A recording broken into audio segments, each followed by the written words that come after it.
Welcome to the Misquamicut Beach Podcast, a podcast spotlighting the businesses, newsmakers, events, and memories of Rhode Island's historic Misquamicut Beach.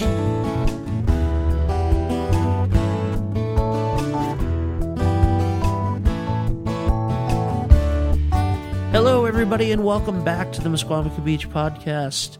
I, once again, am your host and one of the producers of the show, Ben Barber.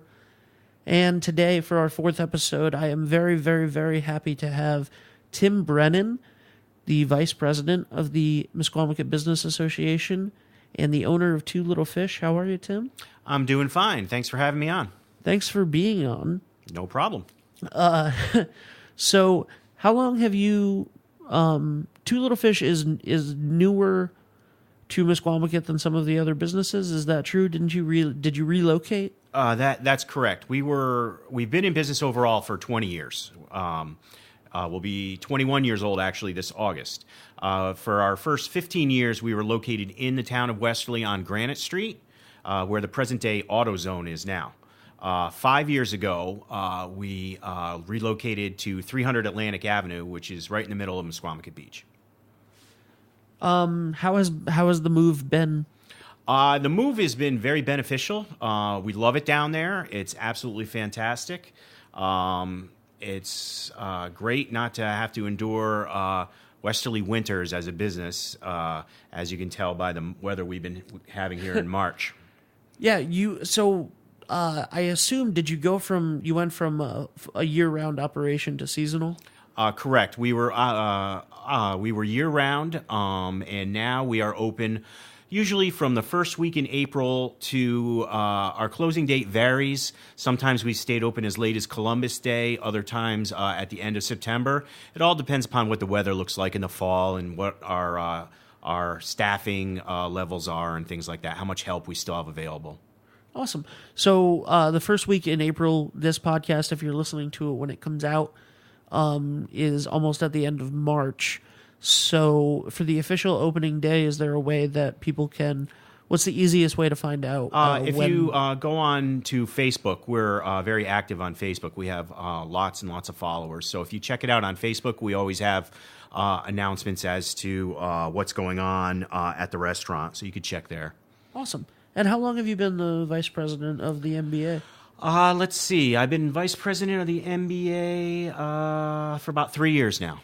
Awesome. Do you like it? Yeah, it's good. We do a lot of good work down at the beach. We, as a lot of your listeners probably know, we're the people that, we clean up the beach. We we sweep the sidewalks. We remove the litter. We are the ones that are responsible for the planters on the sidewalks. We run the tourist center. We do the drive-in movies. We do a lot of programming for tourists in terms of our ideas to try to get them to extend their stay here, give them a reason to stay overnight, so to speak, rather than just come down, go to the beach, and leave town. We do like to provide programming at night during the week so that they do have an incentive to stay. That's how we have the magic shows. We have concerts. We have fireworks on the 4th of July, things like that. What made you get involved with the MBA? What led you to become the vice president? I got involved with the MBA because I could see the good work that it does down there, how they've worked hard to make it a family-friendly environment, and we are a family restaurant. And I got involved with the MBA. I was originally just, a board member, and I decided that over time it was worth my time and effort to invest in it because they get results. So, after that I became treasurer and then vice president. Is there something that you're most proud of that you guys have done in the last 3 years?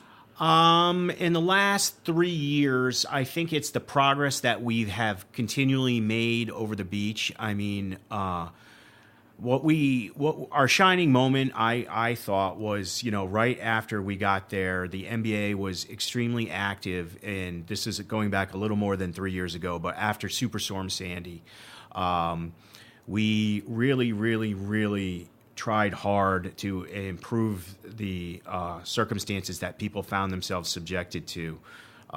It was a very hard time for the beach, but we've recovered very, very well. We're proud of our spring fests and our fall fests.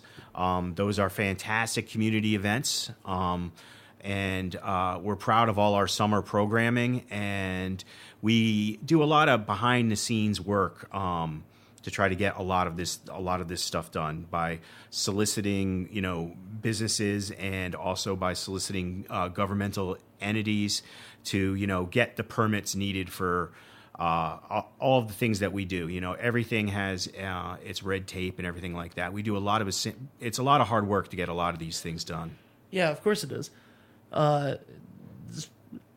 What's the thing that you enjoy the most, not as a business owner or as a member of the NBA, just as someone attending? Well, we have lots of functions and things like that. I mean, we have monthly board meetings. We have fundraisers such as the luau's. There's always something going on. You're always busy as a member of the NBA. Yeah. Is there anything that you enjoy, like the movie nights or what is there anything that the luau? Is there anything that you like that you love going to, that you look forward to every year? Probably the drive-in movies are the best. It's a very much a touch of nostalgia to the way things used to be. We're one of, I think, only 2 venues in the state of Rhode Island that actually has a drive-in movie theater. My kids love it. My family enjoys going to it. A lot of times in the summer, as a business owner, that's when your busy period of time is. You don't actually have a lot of time to attend the events that you sponsor. Right. The 4th of July fireworks are always fantastic. We always enjoy those. The beach is packed for the fireworks. So that's always really, really, really fun. Awesome. So 21 years Yes. at Two Little Fish. Yes. What made you start a seafood restaurant? Well, I had been in the business ever since I was 16 years old. I worked at a restaurant in Connecticut that was well known for its seafood. Worked there throughout college, high school, and college, and then after college. And I always knew that it was something that I wanted to do. So that I set a goal for myself to, by the time I was 30, to open up my own place. So I did that, and I chose Westerly, Rhode Island to do it in. Did you make the goal? Yeah, we did. I'm in business with my brother-in-law. It's a family business, and our wives and children work there as well as a wide cross section of people from the community. That's awesome. And what differences have you seen in the business moving it to the beach from the more inland area? Well, it's obviously a more relaxed atmosphere down the beach. You certainly get a lot of foot traffic. Challenges that exist down the beach are, of course, parking. We had a lot more parking when we were in Westerly Town rather than down at the beach, but that's more than made up by the foot traffic.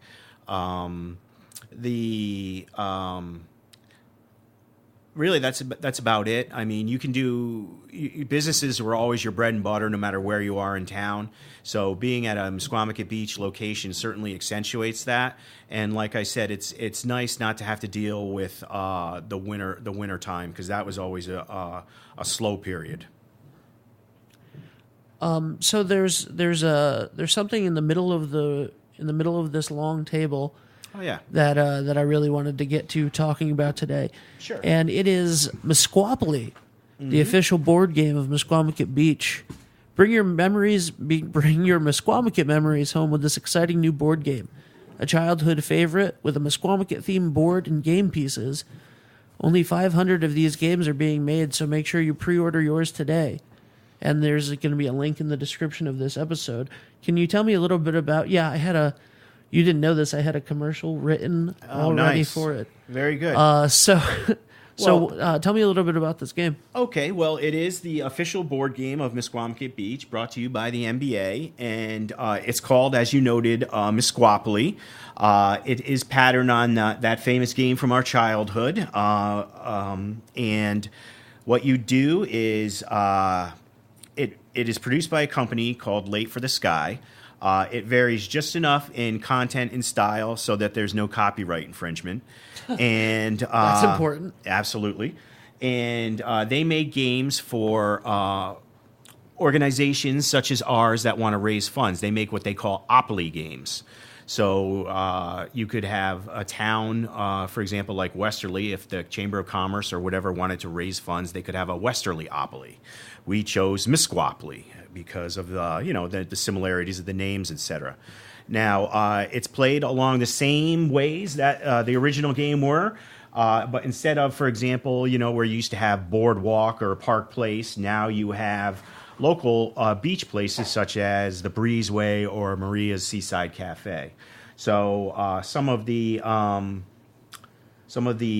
businesses that signed on to be on the game, we have the Purple Ape and Bayview Fun Park, Venice Restaurant and Lounge, Misquamicut Sandwich Company, the Andrea and the Sandy Shore. We have Two Little Fish, of course. We have the Seashell Motel, the Beach Ball. We have Beachcomber Real Estate Agency, Patty's Beach Club, and Tiki Beach. We have Atlantic Beach Park, the original Dusty's and the Windjammer, the aforementioned Maria's and the Breezeway. And we have Stanton Realty and the Pleasant View. And instead of where the old cards that used to be, the Chance and Community Chest, our community sponsors were Ivory Ella and the Washington Trust Company. That's great. That's awesome. The game board looks beautiful. Oh, thank you. Seeing it from here.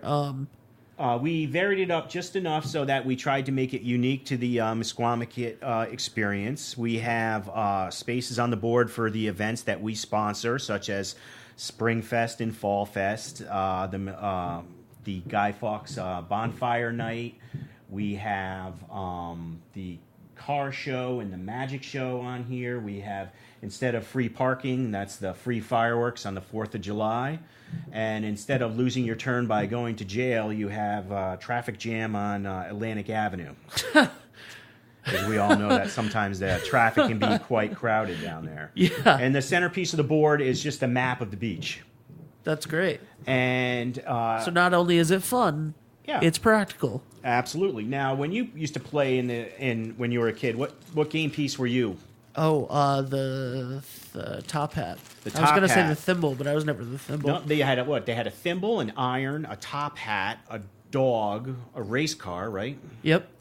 Well, what we have is businesses could sign on for their own custom tokens. So what we have here is we have custom tokens for that were carved for us, and I just want to make sure I get these. The seagull here is for Beachcomber Real Estate Agency. The palm tree is for the Purple Ape. The seashell is for the Seashell. The elephant is for Ivory Ella. The fish is for Two Little Fish. And the surfboard is for Patty's. So you choose your game token, which are also unique to the game because they are unique to the beach. That's awesome. How long does it take? Continue. No, go ahead. And then the property cards, are the same. They are for Dell's or for Stanton Realty or whatever. And the concept is the same. Collect three of the same color, and then you start to build cottages and hotels. And you just play along the familiar game. This is incredible. How long does it take to put something like this together? It took about 6 months to get it all together, mostly because when we came up with the idea, it was too close to last summer to really start it because everyone got so busy with their own businesses. So I worked on it over the winter, and then the biggest obstacle was simply that a lot of businesses, since they're closed during the wintertime, it was very difficult to get in touch with people that, the decision makers. Everyone's scattered far and wide. But once all that was done, the process of actually them producing the game was just a matter of a few weeks. Oh, wow. Yeah, and we placed an order for 500 of them. We were pre-selling online through social media. We've sold about 400 of them. There's about 100 or so left.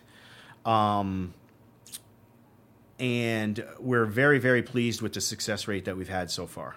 if you sell out, when you sell out, because I'm Yes. sure you're going to, when you, especially if there's already 400 pre-sold, when you sell out, is there an opportunity to make more of these, to have another printing? Yep, you can have a second printing as well. It's something that we would discuss whether or not we want to do it. We've also had a bunch of local merchants that are interested in carrying the game. So it's a possibility that we might do a second printing just for people that are interested in carrying it in their brick and mortar stores. That's awesome. That way we would have both an online presence and then a presence, in a physical brick and mortar store where people could go in and pick it up. Right, because obviously the people that are around here that know Misquamicut and love Misquamicut and stuff would want to buy that now, but I'm sure that a lot of tourists coming down for the summer would see that in a store and want to snap it up. Yeah, absolutely. It's a wonderful keepsake. Yeah, it really is. So I think it's important that we do have games like this on the beach and in the stores during the summertime. So we're certainly going to take another look at that. I mean, this is so to speak the first wave of what we're doing. And we're certainly open to all possibilities. We also have our annual meeting in June, and we can bring it up to the membership and take a kind of a poll of who would be interested in carrying it and so forth. What is the one of the things that we have not talked about so far on this show is the merchandising of Misquamicut, and I'm just wondering, is there, because I don't think that I've seen a ton of it. Are there Misquamicut Beach T-shirts and hats and things and stuff like that you can buy? We have to be careful as an organization that represents our membership not to infringe upon what they do, so to speak. Okay. We don't want to be in competition with our own members. Right. So there are shops down there, for example, that offer, Misquamicut Beach T-shirts and hats and things like that. We don't want to be in direct competition with them. Okay, so they already have that. Yeah, so to speak. I mean, we're here to enhance the experience down there, not to compete with anyone. Yeah. So this was an opportunity that, nobody does a board game of Misquamicut Beach. Right. So we were like, great, that's something that we could do. Like that's a reason like how we have the drive-in movie, for example. No one has a drive-in movie. Certainly if one of our members had been, a drive-in movie theater, we wouldn't be having a drive-in movie. Right. So as long as it's not in competition with our members and it's meant to, raise funds for the programming that we have down there that benefits us all, that's when we make the decision to do something. Awesome. So it sounds like, were you one of the people that were spearheading the game? Yes. Yeah, Okay. I was. I had originally come across this idea, like all great ideas. I stole it from someone else. Years ago, in Stonington, Connecticut, their chorus wanted to go overseas to Europe. And they needed a fundraiser. And this was quite a few years ago, probably about 10 or more years ago. And I read in the newspaper that they had a Stoningtonopoly game. And I thought, wow, that's a great idea, And sure enough, they raised enough money to send their chorus to Europe. And so I just kind of filed that idea in my back pocket. And then I decided, wow, this is a good time for it. Enough time had gone by so that it was still... It was a new idea for the area. It didn't follow too closely on what they had done. And that's how I got the idea. I don't think it's bad to take ideas from other things. Oh, That's what everyone... That's what successful people do. Absolutely. So besides the game, what is there a single initiative that you are really passionate about, that you want people to know about, that the MBA is doing right now or is coming up in the future? Well, right now we're all focused on the upcoming Springfest, of course. I think that what we do is we have a revolving cycle of programming, so to speak. And although we're always looking for new events, what is first and foremost in our mind is to make Misquamicut Beach a family-friendly environment. As some of your longtime listeners might know, a long time ago it was quite the rowdy place. It was not very family-oriented. And what we do now is we've successfully reversed that trend, and we want to keep growing that trend. And that's what I personally am enthusiastic about. And so we go through cycles of the year. Obviously now we are concerned with Springfest. After Springfest, we're going to be concerned with I like to call it the beautification of the beach. That's when we have our road crews out during the summertime, actually, picking up litter. That's when we're going to have our family-friendly programming really kick into full swing. And then we end up the summer with our Fall Fest. Then over the winter, that's when we think about our another fundraiser. We have a very successful luau that goes on every February. And that's also when we can experiment with new ideas like the game. So there's always just different things going on. And there's always something to occupy your attention. That's awesome. What is your personal relationship with the beach like? Have you been coming here since you were a little kid? My personal relationship with the beach is I've always been a big beach guy. I mean, always lived near the water. At Two Little Fish, we're very concerned with sustainability and the environment. I undertook efforts when I moved down to the beach to make sure that we were very protective of the environment that we have down there. We do things like we make sure we are what's known as single stream. Single stream means we don't have any dishwashing in terms of washing plates or cutlery, because we don't want to discharge chemicals into the groundwater system. So we wash everything by hand, for example, and we use disposable paper plates and things like that. All our plates and napkins and things are made of recyclable paper pulp. Our straws are made of plant fiber, so they are also compostable.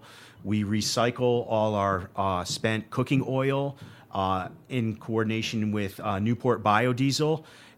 We donate it so that can help families that need heating assistance in the wintertime. We installed a state-of-the-art septic system, a nitrogen system, because we are very close to the pond. We're between the barrier beach and the pond, and the type of system we have removes nitrogen from the atmosphere, and if you don't do that, it will encourage weed growth that will choke the pond for the native species that live there. One of the things that we are very excited about that we did last year is we teamed up with Mystic Aquarium, and we sponsored their seal rehabilitation release program, where when stranded sea turtles, seals, or sea mammals are on the beach, Mystic Aquarium retrieves them, nurses them back to health, and sets them free at Blue Shutters Beach in Charlestown. So we are the sponsor of that program as well. And we make monetary contributions to that. Every time you come in to Two Little Fish and eat, a portion of your bill goes to support that program. So we are very active in the environment. I regard it as a privilege to be down there and not something to be exploited. So I'm kind of enthusiastic about that. I can tell. Can I just say, I expected, with the question that I asked, Yeah. The answer that I was expecting back was, oh yeah, I love the beach. I've loved the beach. I was coming here since I was a little kid. You just unloaded 5 minutes of the best stuff I've heard on this show yet. Oh, cool. That was all amazing. I don't even know how to deconstruct all the amount of good that you just talked about. That's fantastic. And I'm so happy to hear all of that. That stuff's amazing. Yeah. That's fantastic news. That's great stuff for you guys to be doing.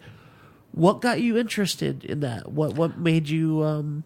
Just being down there, seeing the fragile balance of that ecosystem between the pond and the barrier beach and the ocean. It's such a lovely place. It should be not only preserved, but it should be enjoyed at the same time. But the only way you can do that is to strike a balance. And I decided that I wanted to do my part to preserve that balance. Too often, I think businesses pay only attention to the bottom line, or if they don't just pay attention to the bottom line, they only give lip service to social causes or whatever. And we're a big believer in doing the right thing. Yeah, you're definitely putting your money where your mouth is. We really are. And since we are seasonal, at the end of the year, one of the things we do is we try to extend that just to beyond the beach community. Is every year, no matter how hard you plan, you always end up with extra food and supplies and staples. We always make it a point to make sure to go down to usually both the Johnny Cake Center and the warm shelter, and make sure that they share in the extra food and things that we have. Wow. All right. So if the atmosphere and the delicious food wasn't enough for you, Tim just gave you about 74 different reasons to go eat at Two Little Fish. Thank you very much for all of your time. If you could give me some links or something to those organizations, like the stuff that you're doing with the Mystic Aquarium and with the biodiesel stuff. If there is stuff for that, I'd love to share that in the description of the episode. Sure. Thank you so much. This has been a fantastic episode. I've learned a lot. And if you're looking for the Misquopoly game, you can find it at misquamicut.org or the Misquamicut Facebook page. The Misquamicut Facebook page. Check out misquamicut.org for everything else. Check out Two Little Fish on Facebook and go support them. And thank you so much, Tim. Oh, you're welcome. Thank you. All right. We'll see you next time.